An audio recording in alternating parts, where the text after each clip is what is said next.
Assalamu alaikum warahmatullahi wabarakatuh. Bismillahirrahmanirrahim. Qala Rasulullahi sallallahu alayhi wa alihi wasallam, anasema mjumbe wa Mwenyezi Mungu, rehma na amani ziwe juu yake pamoja na kizazi chake kitukufu, inna Allaha tabaraka wa taala yunazzilu almaunata ala qadri almauna, hakika ya Mwenyezi Mungu aliyetukuka anateremsha msaada kwa mja kwa kadri ya mizigo aliyoibeba.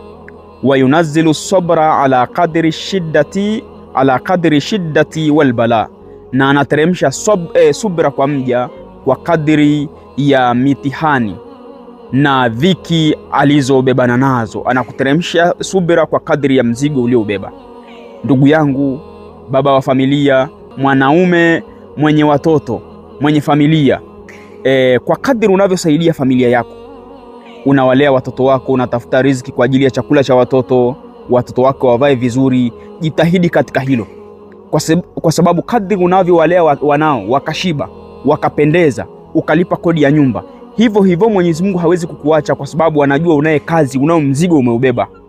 Lakini kadri utakavyovuka, ukavuka katika wigo wa familia yako, ukaenda kumsaidia ndugu yako wa damu, ndugu yako wa nasaba, ukamtoa sehemu kwenda sehemu nyingine, ukavuka pengine katika wigo wa familia hiyo na ndugu wa karibu wale, ukaenda kuwasaidia waumini wenzako, jambo hilo Mwenyezi Mungu Allah Subhanahu wa Ta'ala analipenda.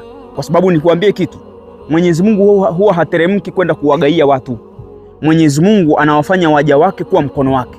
Kwa hivyo na wewe baba wa familia, jitahidi kuwa mkono wa Mwenyezi Mungu Allah Subhanahu wa Ta'ala, na kadri unavyopambana ukatoka katika wigo, Mwenyezi Mungu anakuongezea jambo, kwa sababu anajua kwamba wewe umechukua jukumu lake.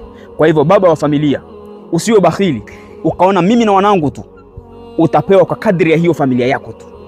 Na hata kwenye familia yako ukiwanyima wanao, ukasema mimi nafsi yangu tu, kwa sababu kuna mababa wako hivyo, yeye mwenyewe tu mke wake ndiye anahangaika, ukasema ni mimi tu, Mwenyezi Mungu atakupa kwa kadri ya mwili wako na nafsi yako, hakupi cha ziada, kwa sababu hauna kazi nacho. Kwa hivyo jitahidi kutoka katika nafsi yako, elekea kwa wanao, wasaidie familia yako, vuka wigo. Kadri unavyovuka, Mwenyezi Mungu atakupa zaidi.